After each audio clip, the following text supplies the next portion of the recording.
এগুলো আজকে আনন্দ যোগায় যে এইরকম একজন মানুষ ভালো একটা জায়গায় তিনি এসেছেন এবং যেহেতু তিনি পুড় খাওয়া মানুষ, আমরা আশা করব দেশ এবং জাতির প্রতি তার কাছ থেকে অন্তত কোনো ইনসাফের ব্যতিক্রম কিছু হবে না। তিনি ইনসাফের ভিত্তিতেই সবার সাথে আচরণ করবেন এবং এই সপোর্টটাও আজকে ইনি নিয়েছেন।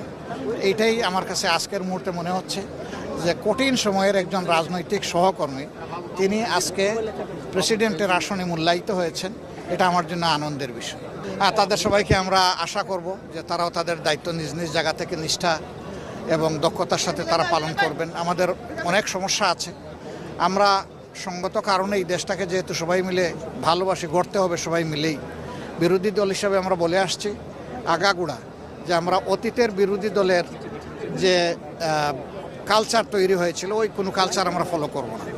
ভালো কাজে সহযোগিতা পাবে সরকার। নগদ নিয়ে এলো হার না মানা হার অফার।